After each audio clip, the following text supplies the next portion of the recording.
The Building Better Relationships Journal and Meditation. We created the Building Better Relationships Journal and Meditation so you can magnetize the better relationships you want and focus on the positive role that you have in creating a better life through your relationships. We are excited for you to discover the gold within you that can help you manifest the love we all crave. The Building Better Relationships Journal has coaching questions that help you listen to the truth of what you want and what helps you to be empowered in love. The Building Better Relationships meditation is designed to strengthen your heart's ability to be that change you wish to see in the world. Why not download it now and think of it as a gift to those you love? If you love journaling and meditation, this is for you. Welcome to Building Better Relationships at Home and at Work with Angela and Patty podcast. This is Patty, a leadership and work-life balance coach from Arizona, USA. And this is Angela, love and relationship coach from Sydney, Australia. And we are building better relationships with you. Sharing new perspectives on being heart-centered at home and at work. So you can draw on your inner power to make your relationships and the world a better place to be around. In this podcast episode, Building Better Relationships at Home and at Work with Angela and Patty podcast, co-host Angela Ambrosia will share how miracles have happened in her life and relationships, and how she has studied the science of miracles through working on the power of our thoughts and how we talk to the powers that support us, and which some people call God, the divine, grace, and others may call the universe. For Angela, this is actually the power of our words and how we can control the words we use and send out into the world to transform our way of relating to physical matter, the people around us, and our own consciousness to manifest, allow miracles into our life. More recently, Angela has a miracle of Soma in her life, which is blessed sacred water manifesting in her home altar, also manifesting in special events happening globally. And one is happening in her hometown, Sydney, Australia, on December 1st, 2023, and Perth, Australia, on December 3rd, 2023. And Melbourne, Australia, on December 8th of 2023. Angela recovered from an aggressive cancer in 2019 and then was struck with a rare autoimmune disease. And she was unable to walk again in 2022. However, now she is fully recovered and teaching again. How does she explain the miracles that have not only saved her life, but also given renewed life and the ability to live in causeless ease, joy with herself and her relationships? Angela, can you tell us what happened this year that is giving you more insight into the possibility of miracles for all of us? Hi, Patty. Hi. Thank you for allowing me to share this miracle of Soma, which we'll talk about more in more depth later. The Soma is quite a strange thing to explain to people who maybe have been working with the law of attraction or maybe have been working with their thoughts, the people who follow Joe Dispenza. A lot of people use, like yourself, you use affirmations.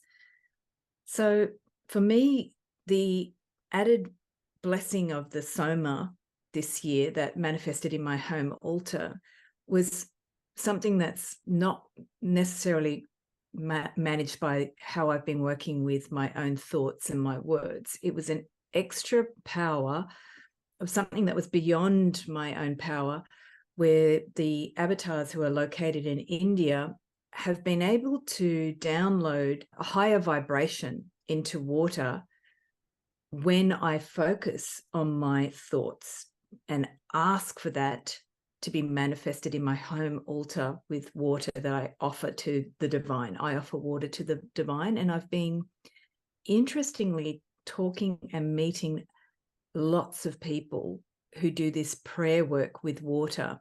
I met people in 2012 who did healing work with water, and I also met people who did work with using language around water. There's a famous Japanese scientist who did that experiment where you say the words love over and over into the water, and certain crystal formations happen at the atomic level in the water.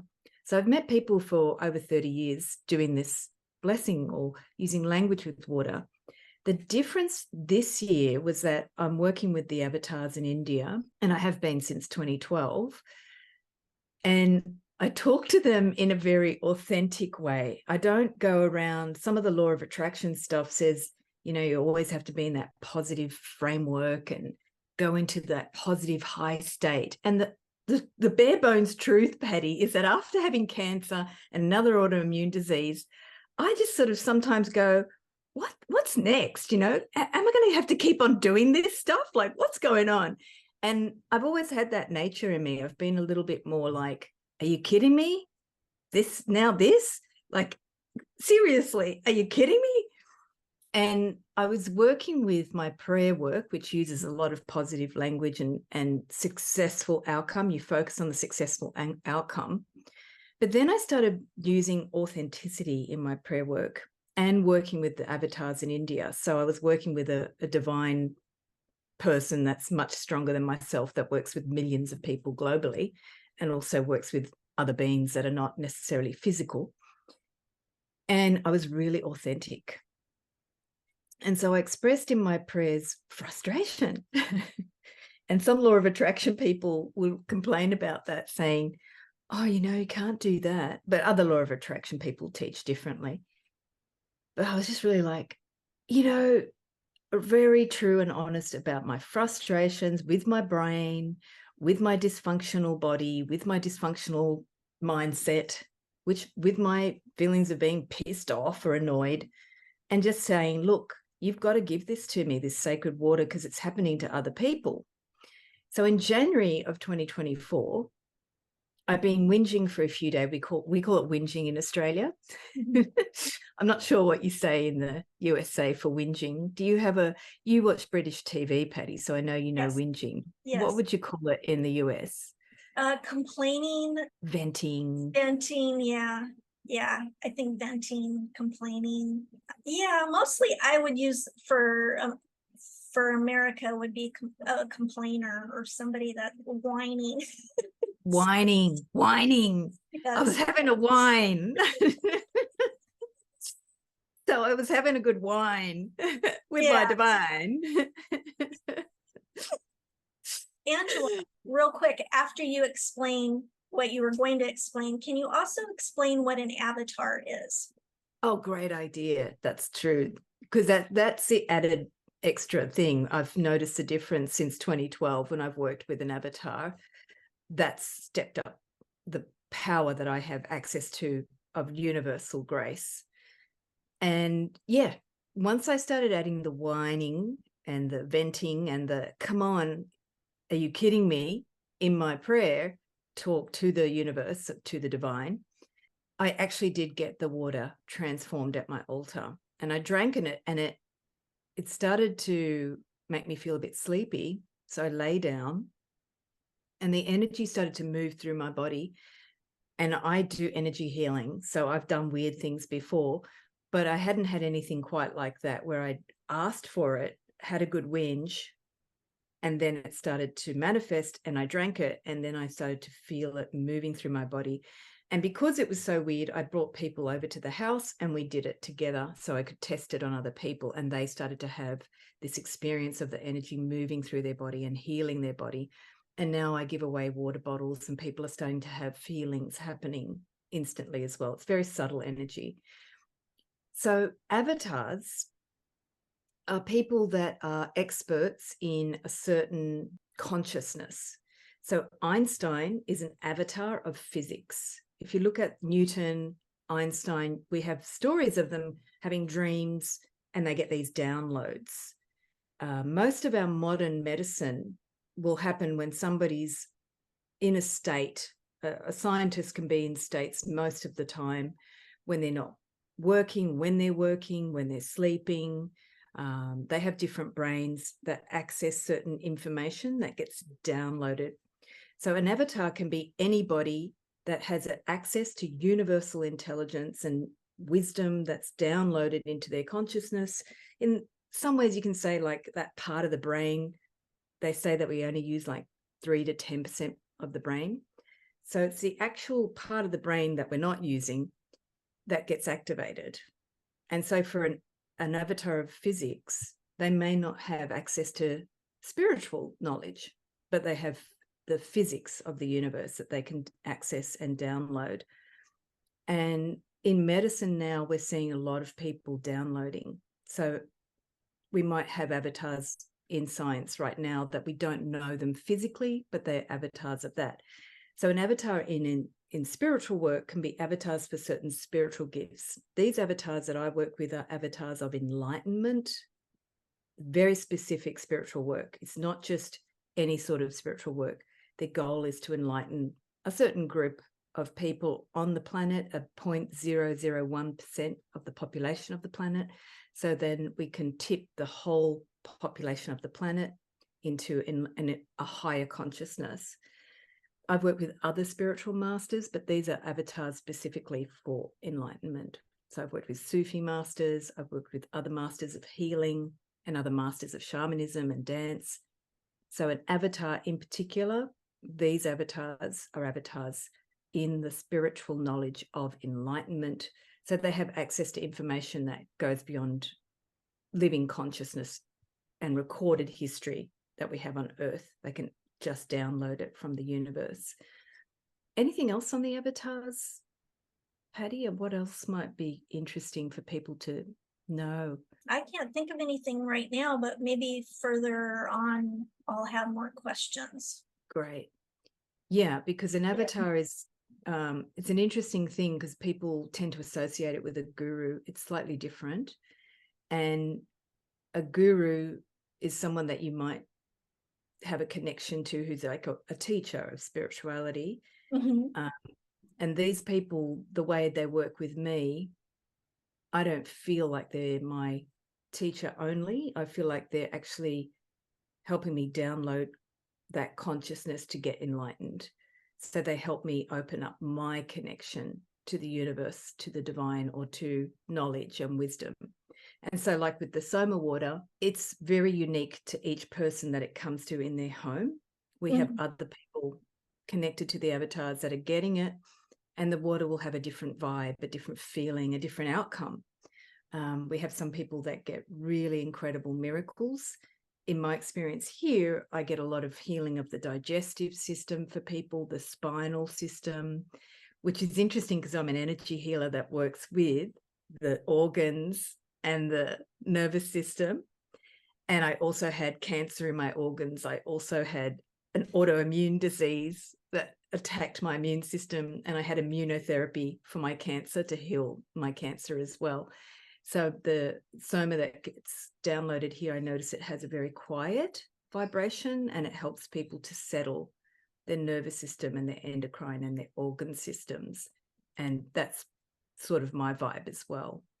But it is one thing I discovered was that because I am working with other avatars who are already at a higher vibration than myself, was that I didn't have to do it alone. And I think this connects to our topic now about miracles, because our world right now, Patty, is at this point where humanity is still trying to do it by the brain that we have, which Einstein says the definition of insanity is trying to solve a problem with the brain that created the problem, or the mind that created the problem. And we are experiencing the insanity of the human brain right now, mind, the mindset. And this is where I feel like we're at this tipping point where we can use miracles the miracles are happening within the community I'm connected to on a minute basis. People are getting miracle healings, cancer's getting healed. Your spine, my spine got aligned yesterday. Oh, really? From drinking. Yeah, I lay down and my spine went, and I went, oh, I'm a dancer. How did that happen? I just drank the water, the Soma water, and my spine got realigned. That's something that I thought might be interesting to explore about how does humanity relate to this concept of the divine or of grace, and what is that? Yeah. So tell us, what is grace to you? And I wanted to ask you about that too, Patty. So grace is something that's bigger than us or me, giving me something. We were just in a dance workshop yesterday, and in the dance, we open up our arms to the heavens. We do that in all folkloric dance, in Tai Chi, Qigong, and yoga. You salute the sun. And when I reach my hands up, I feel something coming in. And sometimes I don't even ask for it. That's how enormous grace is for me. Grace is something bigger than myself, the universe, God, divine, whatever you call it, giving me something that maybe I thought about it in my unconscious or subconscious, but I hadn't brought it to consciousness, and I receive it. And then my consciousness goes, oh, wow, this is exactly what I needed, even though I didn't know what I needed. So grace is also connected to me, Patty, about, when you ask for something, but you don't know how it's supposed to arrive, and then suddenly something arrives in front of your face and you go, oh, I didn't think about that. That's exactly what I need. So grace for me is something that God, I call it God or divine, provides for us because our consciousness doesn't know how to do it. And it comes from outside of us, but it is connected to us through that collective consciousness, through the universe. So what do you feel grace is? Grace is God giving favor to us when we don't deserve it. Oh, And yeah. And for by grace, you have been saved through your faith. And this is not your own doing. It is a gift of God, not a result of works, so that one may boast. And that's Ephesians 2, verse 8 and 9. It's giving you favor even when you probably don't deserve it, which how many times have we been given grace by others and we feel we didn't deserve it? And a lot of times we don't give grace to ourselves. We're sometimes our worst enemies on that way. But to me, it's kindness and being given something that you feel you didn't deserve. wow. I would like to talk about that part about not deserving, because I feel like that's where humanity is getting stuck, in this feeling around grace. Yes. And I love how you said that we don't give it grace to ourselves, and that's kindness to the self. Mm-hmm. And when I was having that whinge with that wine with my divine, big wine, I was saying a lot of things like, come on, you know how much I do for you and the community and for this person and blah, blah, blah, blah, blah. I was arguing that I did deserve. And some people, my friend Patrick Wannis talks about the law of deservedness he came up with. I think Abraham Hicks talks about that, about claiming your birthright in the universe, not just planet Earth, but the universe. You're a star being in this universe. You're a piece of light from the divine, from that Big Bang, if that's what happened. Might have been a different formation than a bang. And you deserve that connection to the divine. It's it's not even deserving. You are that divine. But I find it really interesting on earth because we have these stories that are very much connected to the Bible and to our heritage of the Old Testament about having to earn our grace and not being deserving. And I feel like that was part of the transformation as well. This year in January, I was having my whinge, my whine, going, I do deserve this. Give it to me. You have to give it to me. And that's some of the new language I started using since 2012. I met a teacher, Pramati, in New York, and she was helping me to say to the universe, give it to me now. Give it to me. And you can do an exchange. There's a contract you can make with the divine as well. So in India, they do a lot of these agreements, like you give me this and I'll do this. So it is transactional, but it's not transactional in a Western sense of like, I'll scratch your back and you scratch mine, Amakidia. It's like you kind of do a promise to the divine, I will give you this. But the other part I learned from Pramati was like really just saying, ask and it will be given. That principle in the Bible as well. I give it to me. That's, I don't know where in the Bible that is, ask and it will be given. But stepping into that vibration and Abraham Hicks taught us a lot about that, ask and it will be given.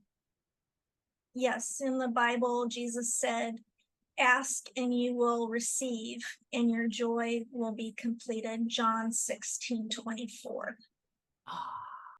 There might be other verses as well, but that's one of the ones. It's in the New Testament. I have to talk to John. So the next question I have for you, Angela, is how do we recognize grace in our lives? That's a very important question. And I was later on going to share some strategies, but I might do that now in answer to that because it's just coming up now. Because the first step can be, which has been put out there in the New Age community, about recognizing synchronicities. So those things in our life that are coincidences, like, oh, I just happened to meet my partner on a holiday that I only planned by accident, which is my experience. I had 2 days in Paris, and then the last night, at the last minute, I meet my life partner who's now living in Australia. And the number of synchronicities and coincidences are so many that even to this day, my partner and I still look at each other and go, the way that we met, how? There's no other way but grace. And we start to itemize things sometimes and have a good laugh. We go, if I didn't book that hotel in that part of town, you would have said, no, that's too far away. I'm not going to drive you home. If I didn't decide to go back into the club because I was going to go home early, nah, I just want to go home early. If my phone hadn't died because my phone had no charge on the SIM card or something, no credit on the SIM card, then I wouldn't have been stuck without a way. If the guy at the front wouldn't call, he refused. The guy at the front of the club refused to call me a taxi. And I remember looking at him going, that's a bit weird. Why wouldn't you do that if you've got a guest at your club and you're not going to, and you speak English and I don't speak French, you're not going to call me a taxi? And it just goes on and on and on. The list continues. Even my booking of the hotel, I remember I booked it in Australia. It was an Airbnb. And I had randomly picked it because I had to book, because I had to leave in 6 weeks. And I just went, yeah, that looks good. Yeah, okay. The way I booked it, everything was so weird because normally I'm a little bit more, I research a little bit. I didn't. I just went, yeah, that one. And it just happened to be 5 minutes from his house. He also had reasons that he just randomly chose to turn up that night. He normally doesn't go out. That was the first Saturday of his holidays. he had decided to go. He wasn't really good at dancing, but he decided to sign up to this class.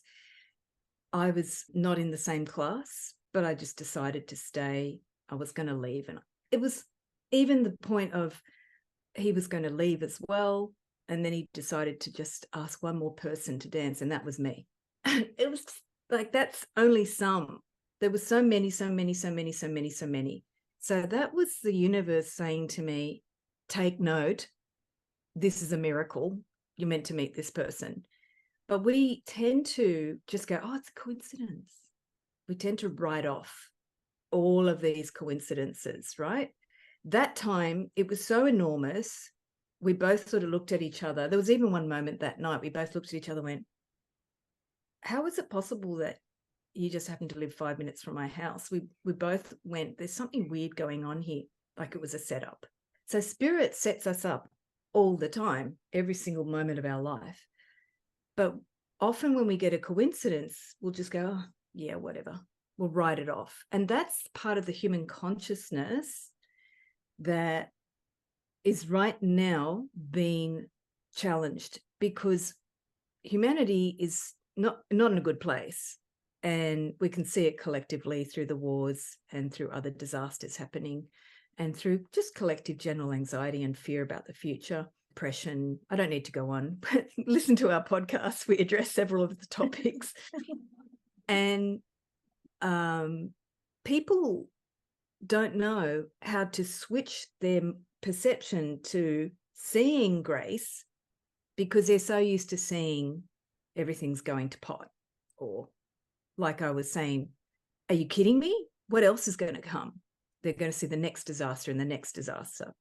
So the strategy I was going to share later, but I may as well share it now, Patty, is about having a journal where you start to recognize miracles in your life. And it's a simple prayer journal. So if you write down a prayer, you write the date in the first column, the prayer in the middle column, and you measure the results in the third column. Now, if you didn't get the prayer, that's fine. But maybe you got some in that third column, you can put a little step towards it. Oh, if it's a business, oh, I got one email from a prospective interest in my business. Oh, someone started talking about this thing that I sell. Oh, someone directed me to a networking event.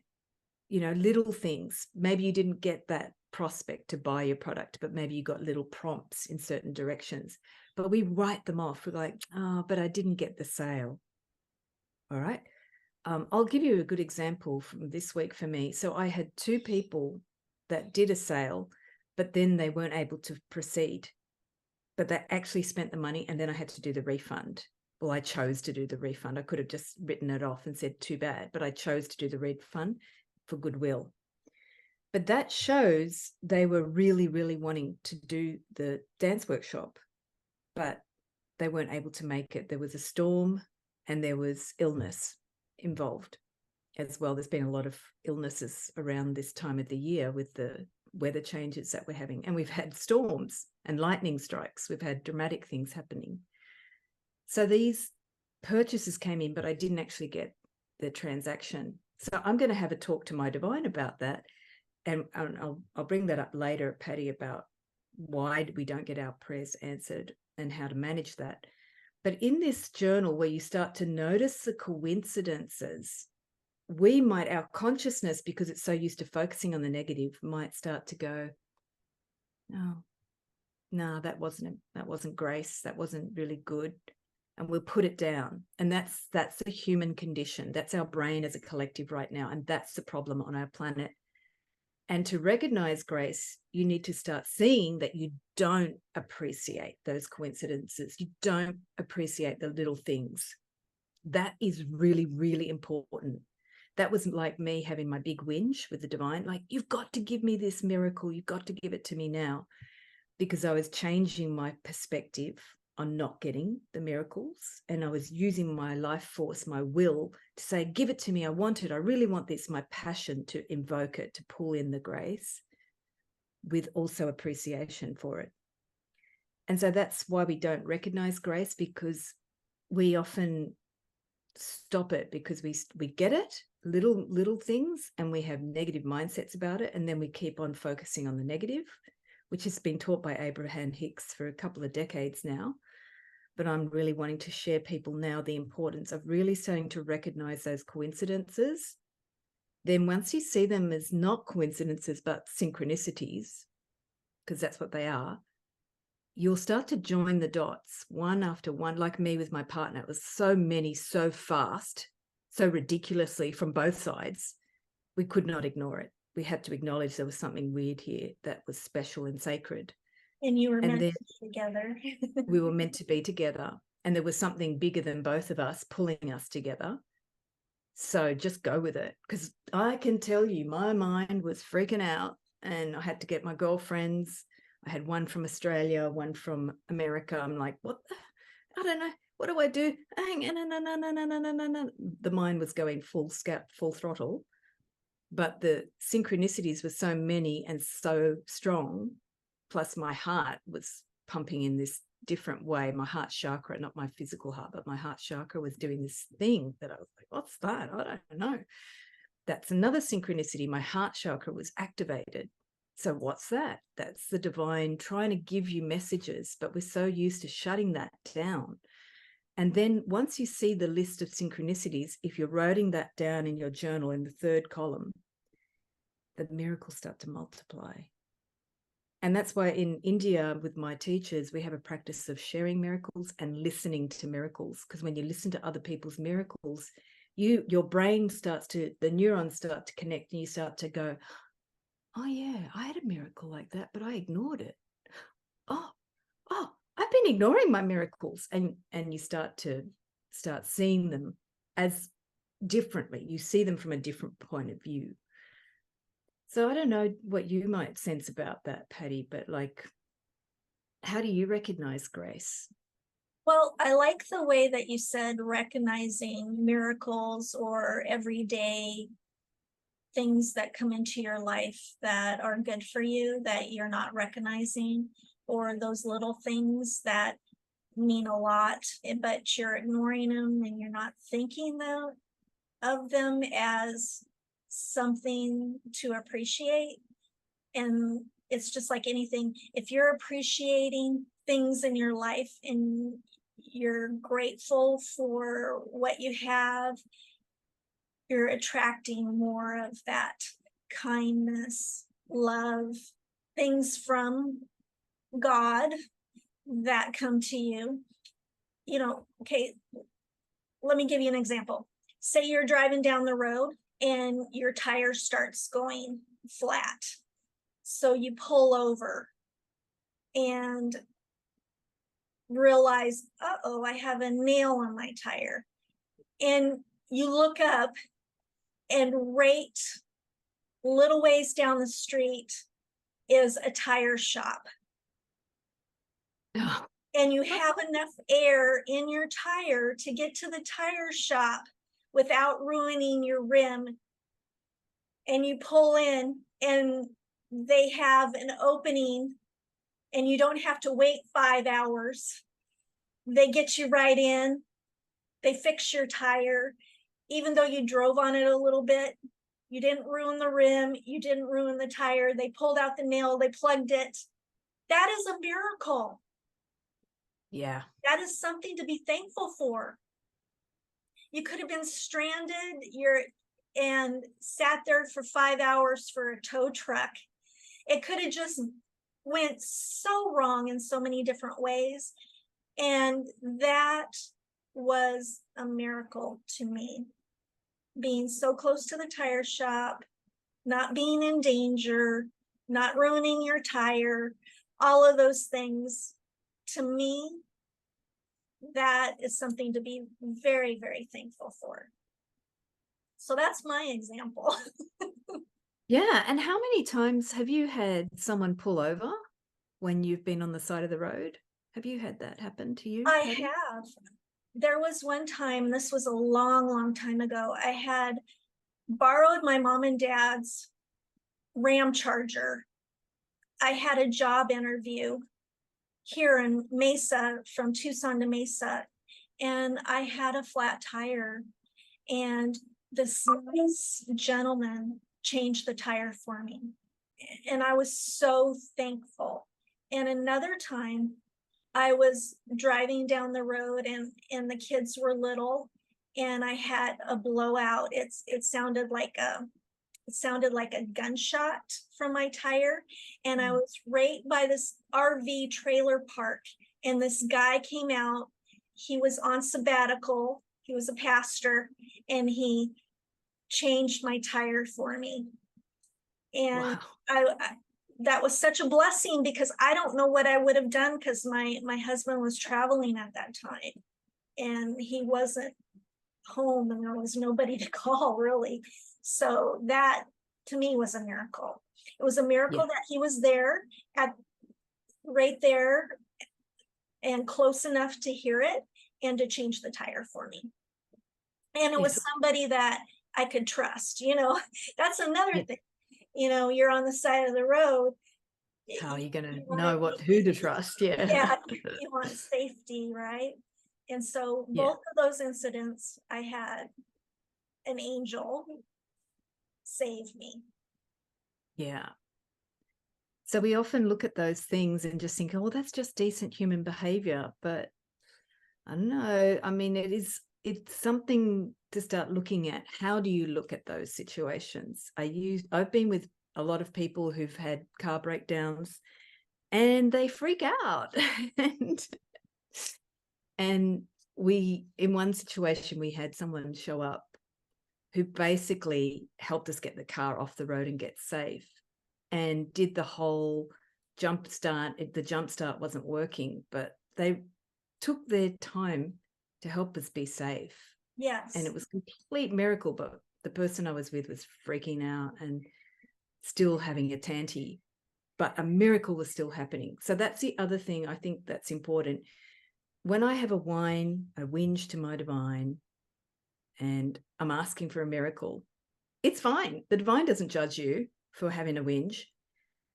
And I am saying, give it to me now. And thank you. That's the gratitude bit. Thank you for giving this to me. Gratitude is something that we can have another topic about one day. I use the word thankfulness more than gratitude, because sometimes gratitude, it goes back to what you were saying earlier, Patty, about we don't deserve the divine to give us this grace. When I say thank you, I do see that I'm deserving, more than deserving. It's my right, because I am divine. I'm connected to the divine. And I'm also managing those gremlins in my head that make me whinge and make me feel frustrated with this material plane, with this flat tire, with this inconvenience. And sometimes that flat tire could be actually stopping you from a car accident down the road, or from some other thing that you might not be meant to go to. We don't know the bigger picture for those flat tires. We don't know where that's coming from, Right. the bigger picture. Yeah. And I know in both of those instances, I was praying for help, and it came.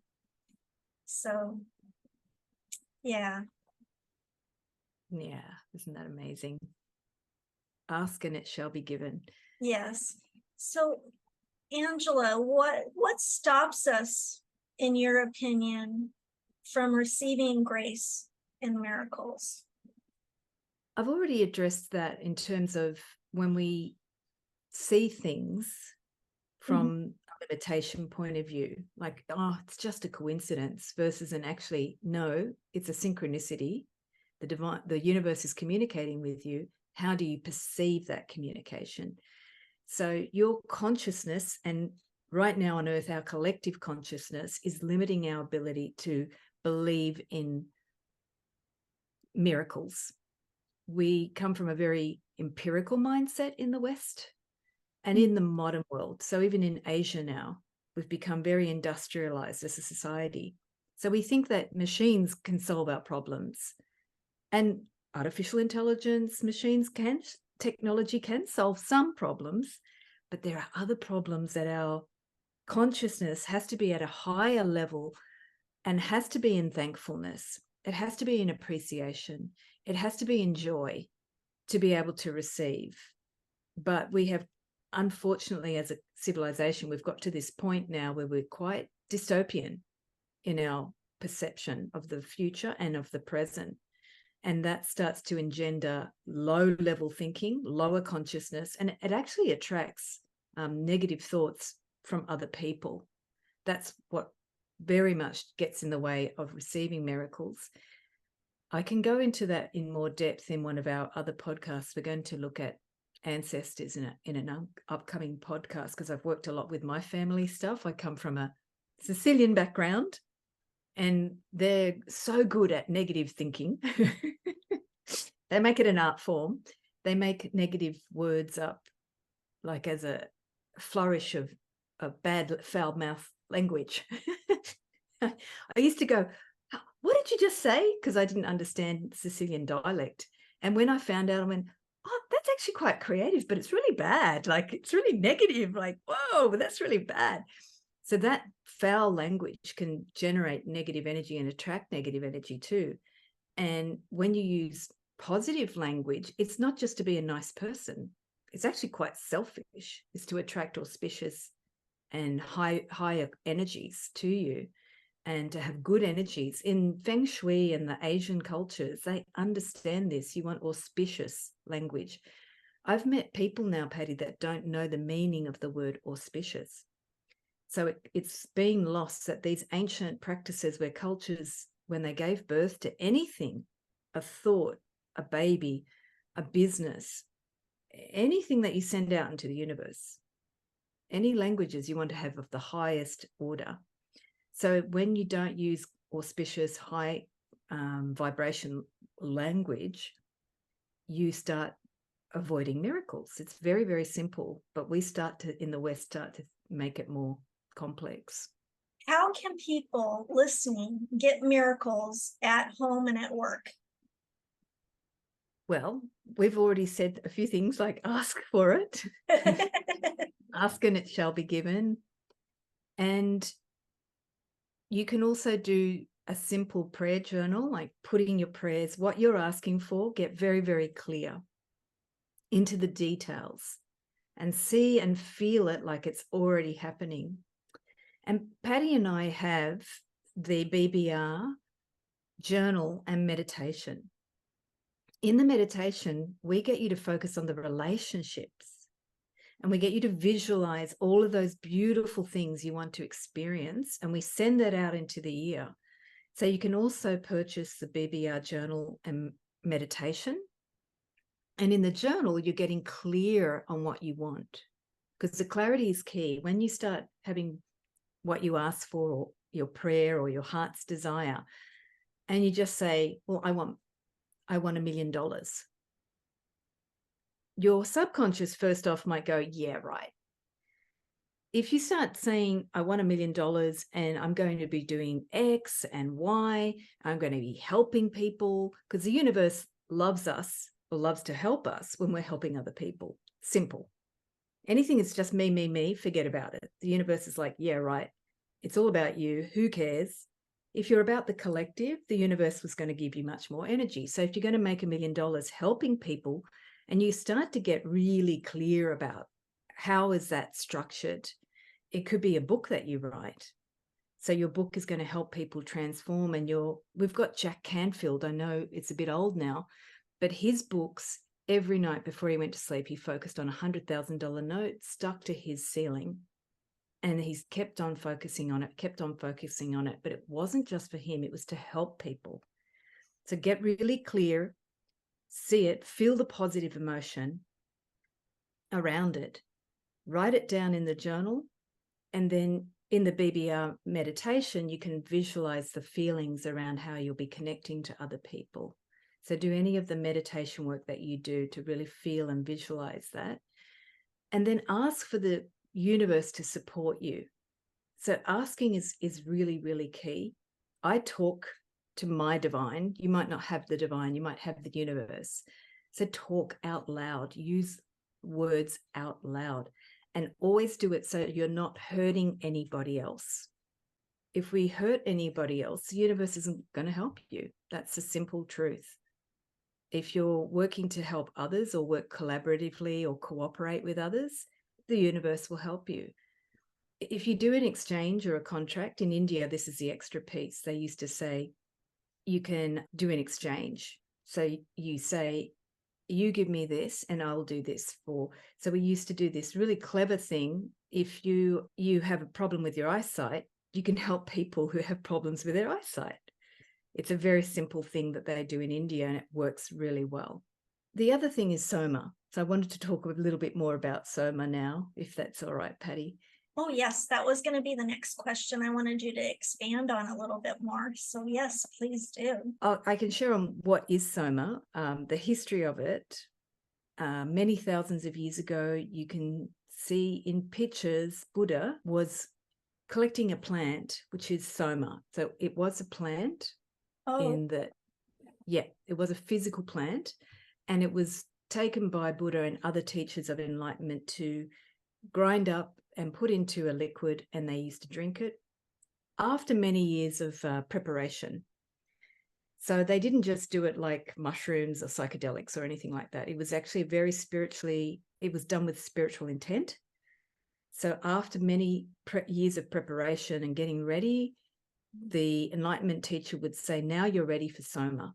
So it was a plant, it was ground up, it was consumed, and that would help the brain open up to more mystical and to higher consciousness. So you were able to, it wasn't like LSD, it was actually just opening up to causeless love, peace, joy, very simple states, but very powerful. So if you look at it scientifically, it was opening up the prefrontal cortex, which opens us up to empathy, joy, appreciation, compassion. And the Soma was used in the ancient times for people very dedicated to helping raise the consciousness. So it wasn't to escape the reality, it was to raise consciousness. So we could deal with our reality in a higher consciousness, with higher intelligence. So now the Soma that is appearing in people's altars is a mystical download, which sounds really weird because it is. It's something that we call a phenomenon. A phenomenon is something that you don't know how to understand it with a logical mind. It's very hard to explain and understand by logic, but it's extremely impactful, and it impacts lots of people. I'm talking about millions of people are experiencing this around the globe. It's more of a grassroots movement. It's not a thing that you can pay for. It's completely free. So in India, it happens in a much more stronger way, but outside of India, it's happening through the water. So what happens is you offer water to the divine through a sacred altar. You can't just sort of do it in a sloppy way. It has to be focused. And then you pray to your divine. So that could be a picture of whatever divine you connect to. And you ask for the divine to transform the water into that Soma. And unlike with Buddha, where they had to grind it up and put it into some form you could consume, here it's actually mystically download. So it's really weird. It's even weird for me. At first, when I started getting it, I was like, really? Okay. But I'm a bit open to this stuff, so I love it. And now you can go to live events, because we couldn't do it at people's homes to get enough people. We wanted to get numbers, like hundreds of people together or 50 people together. So the power, when you get hundreds of people together, increases. The divine can come in a big way. And that's what's happening now with these events, the Soma events that's happening in Australia and the USA. Ready to embrace a world of peace and joy through dance? Join me for a transformative experience where you discover the power of Sufi movement and world dance. Release stress, connect with your heart, and find your path to enlightenment. And join us to create a new dance, feeling what we have right here and now. Join us October 26, November 2nd and 9, 2023 at the Authentic Living Centre, Dance for Joy. Tickets available at dancewithangela.com/events. So for the people that are listening, this may be hard to understand about drinking the Soma blessed water. And how does it change in their relationships by drinking this water? Or tell us a little bit more about drinking this water and why. Yeah. Should you drink this water, and how does this miracle happen with the water? Yeah. So one of the things that I've worked with the science of miracles, but one of the pieces in the science of miracles, it is mystical in nature. So in the ancient traditions like astrology, yes, there was a science of astrology, but there was a mystical element. So part of that is actually just opening up to the higher consciousness in your own brain, which if you've got neurobiology, or in the neuroscience, they call it neuro networks. Like if you've had negative habits in your family, they could be generational. I'll give you a practical example. Like your mother is pregnant with you, but she's got depression or postnatal depression, and you were born and she had no postnatal depression. So you're going to grow up thinking, oh, I'm not a very important child to my mum because she's not very happy around me. So that's a completely normal thing that children do. Mm-hmm. But your neural networks have started to program before you can even think unconsciously, I'm not important because my mother's not happy. She doesn't pick me up, So that's in your brain, your neurobiology, all right?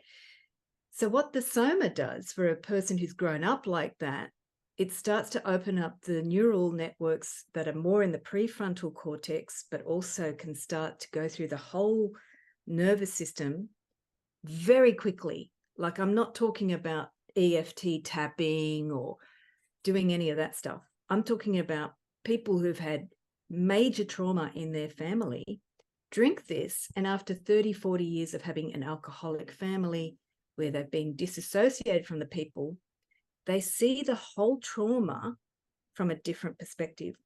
So in the case of the baby who's had the mum with postnatal depression, they actually go and they see how their mother felt when they drink the Soma, and they feel her.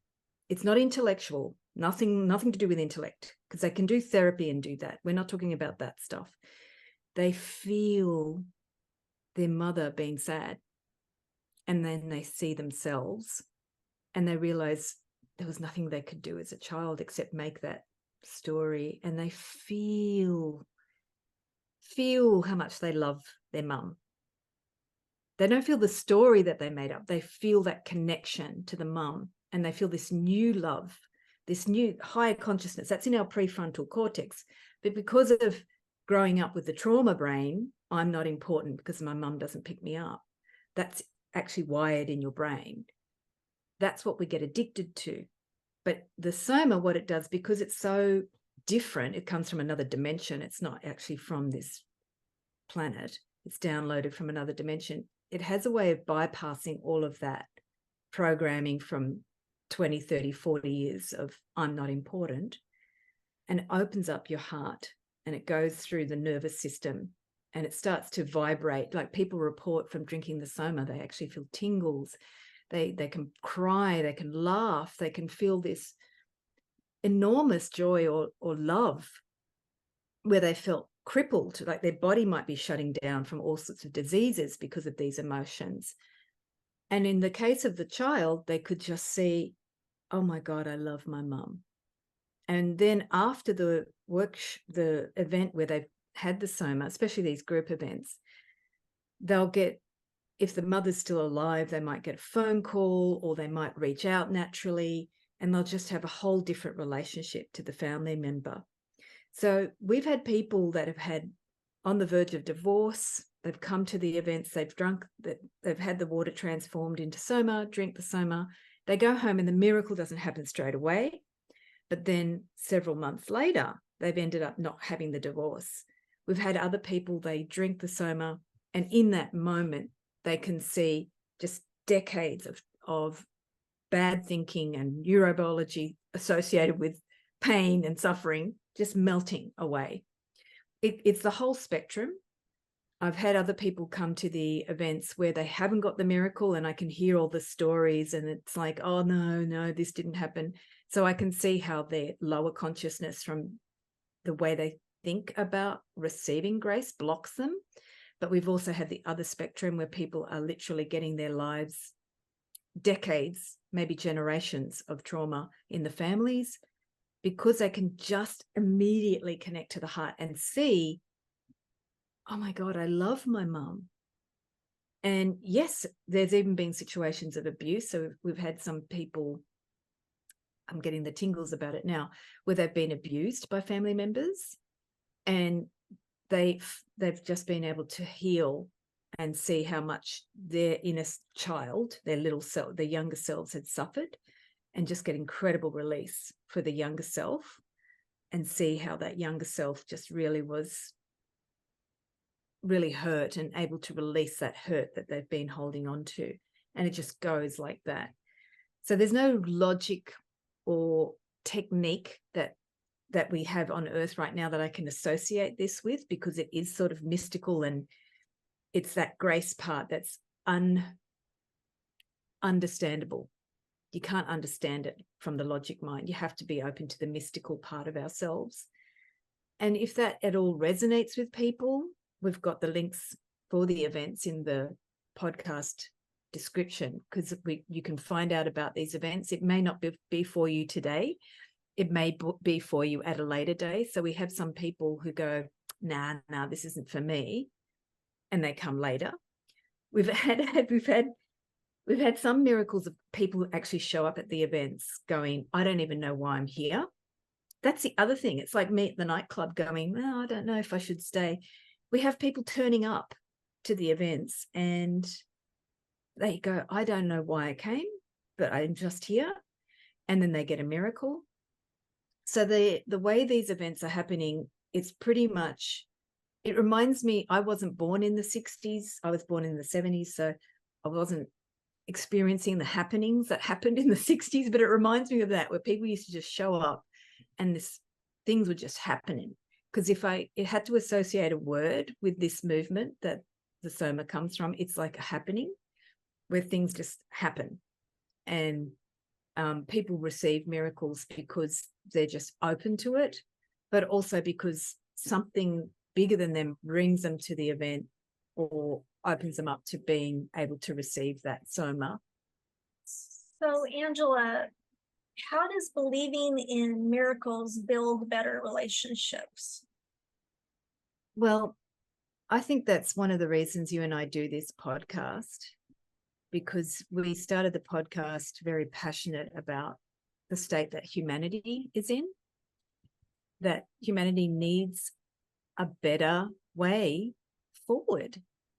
And miracles open your consciousness to, you don't know that better way, but you're open to it. You're ready for something. You're open to a miracle, because why not? And many of our relationships are stuck because we just feel that is not possible for them. So better relationships start with being open to any different way, any possibility that there could be another solution. And then your consciousness is open to love, to higher emotions, appreciation, because you're not stuck. That's where miracles help us. They help us get unstuck quickly. And a sequence of miracles can actually break that pattern of believing that your relationships are destined to fail, are destined to be suffering. So I think our podcast is a foundation, is based on that foundation of belief that there is a better way. And miracles are and not the only way, but maybe the easiest. I do have a question for you, and I'm sure the listeners want to ask the same question. What does the Soma water taste like? Does it just taste like water, or what does it taste like? That's a great question. Other people experience it tasting differently. Yes. So when you pray for your specific prayer, it can change the taste and the quality of the water. It can give bubbles. It can taste bitter for some, sweet for others, like roses. Some get lemon. I get this soft feeling, like it's like a softness, which is really hard to explain. Like, how do you explain softness in water? But it's like a gentle feeling in my mouth, or a subtle often I get this and sometimes you get turmeric in the water, or honey, like a healing sometimes gets downloaded through turmeric and honey in the water, and it's very much flavored or tailored by your specific prayer. So we've had people go with their personal bottle of water, and some get bubbles, some don't. The bubbles are just really to make you see that the divine's doing something. And sometimes the bubbles manifest later as well, when you've left it there by your sacred altar. But it is very, very personal. And that's what's mystical about this process as well, and helping me understand that when we pray, your prayers are very, very unique. It's all about you and your relationship to the cosmos, or to the universe, or the divine. So the water will change in terms of that relationship. When people go to these events, do they bring their own water? Yes, you bring your own sealed water bottle, so you don't think that we're doing anything to it. Oh, okay. And you take one sip at the event, and just that one sip, we've had people have extraordinary experiences.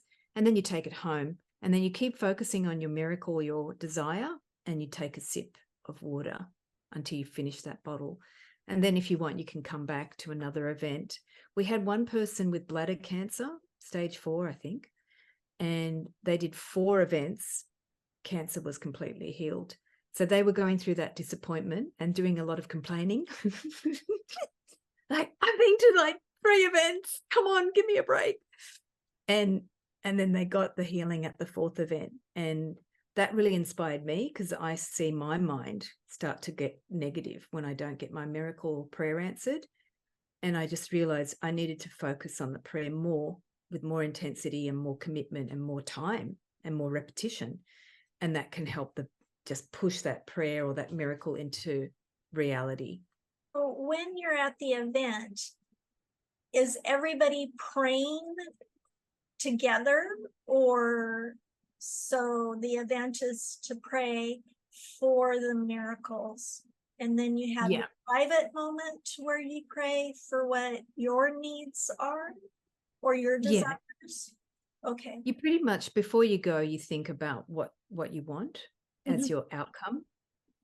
And then during the event, you get to hear how other people have received their outcomes, their miracles. And then you do a focused prayer on your prayer.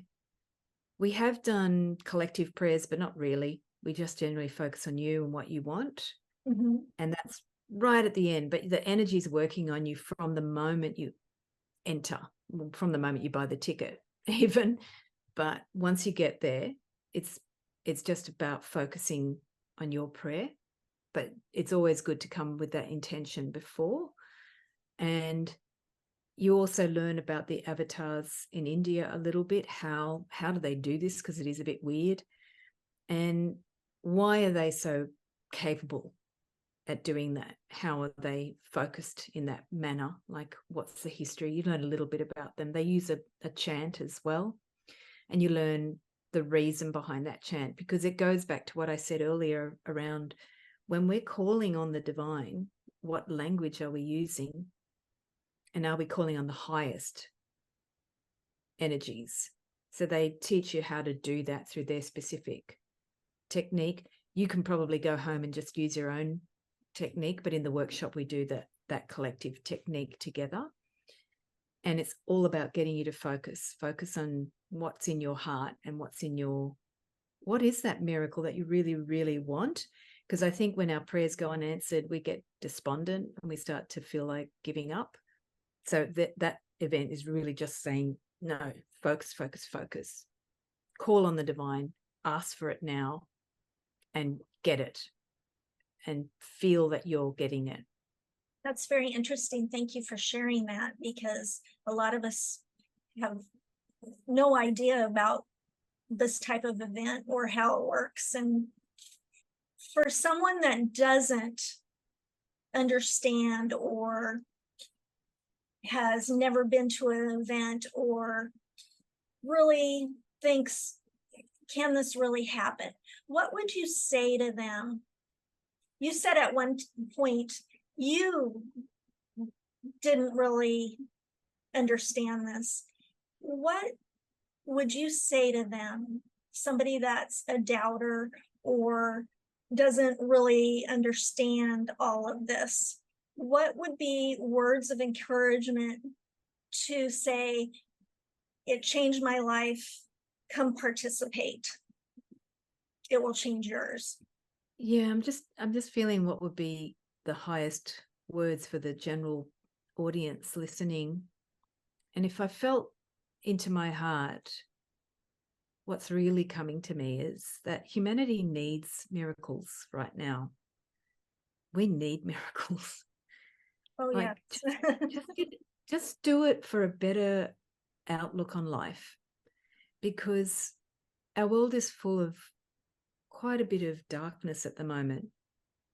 And these events wouldn't be happening except to help people really break through, get real breakthroughs, because we need people to start living in joy and coming from a different place so that they can help other people. And if that resonates with you, to help humanity, these events are actually about that.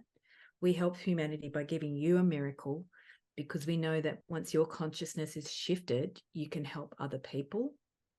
Yeah, we want to give you a miracle too, but it's really more, if that speaks to you, then this event is definitely for you, because it's about helping humanity as a whole, not just giving you a miracle, but for the intent of really feeling that humanity is worth saving, because there is this great future that we could create if we come together and focus on that potential. If you are one of those people that really believe in the potential of humanity, then this event might speak to that, to your heart. Because anybody else I know that's turned up who is a doubter, I have seen them leave the events and then I can see their mind operating, and that's fine. But then if that's your mind, that's your mind. There's nothing wrong with that. Then the event's not for you. But if something inside of you is feeling this pull to really see a different version of humanity, because you want that for not just yourself, but for your kids, for your loved ones. If you believe in better relationships, that's a good start. And this event is all about that. How do we bring, we talk about it, that we're moving into the golden age, the Aquarian age, which started from 2012. And that age is when humanity, eventually 20, 30 years, we won't have to work because of artificial intelligence. We will have so much free time. We already do have more free time than my parents did. But how do we do the inner golden age? How do we live in that joy? These events are about creating that inner joy to sustain us when we do have everything done for us by the artificial intelligence, but we still have a dysfunctional inner consciousness that's pulling us apart.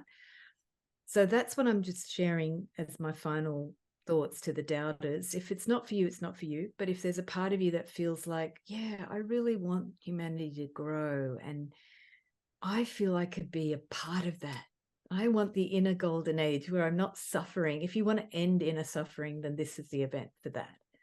Because this is a way of doing it where you're not having to do the work. That's what I've found with the Soma. I'm working less in my inner consciousness. It's happening easily, and I'm just experiencing joy. And if my whining starts, I drink Soma and it stops very easily. Very good. I have one more question that probably the listeners and I would like clarification, and you may not know. Is the Soma plant still alive, or was it something that is no longer, is it extinct, or is it still available? I have to ask that question because I've been wondering about it since the whole rage of psychedelics and ayahuasca and cacao. And in the old days, nobody talks about it because it was pretty awful, datura. But there's a lot of interest in the altered states. And I haven't heard anyone talk about the plant, and I don't know. But it is a question I have, so I'll have to look into that.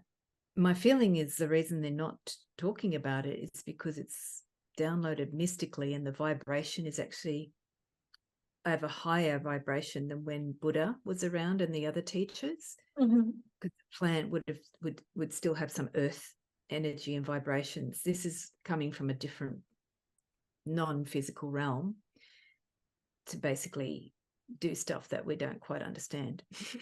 But yeah, well, let's find out. Yes. Thank the plant. you.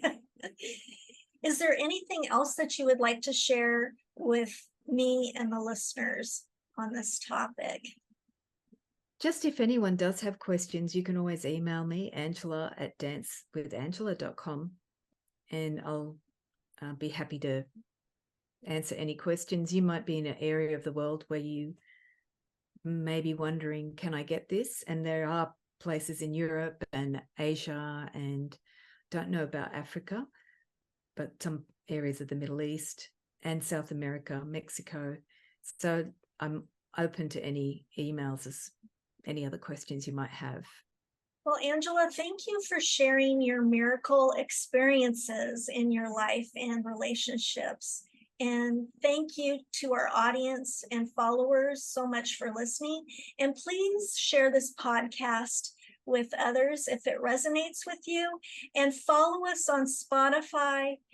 And we will have the events information in the show notes if you're interested in attending. Thank you for listening to Building Better Relationships with Angela and Patty. Send us a message and please like or share the podcast or donate with the Anchor donate button. We really value your feedback.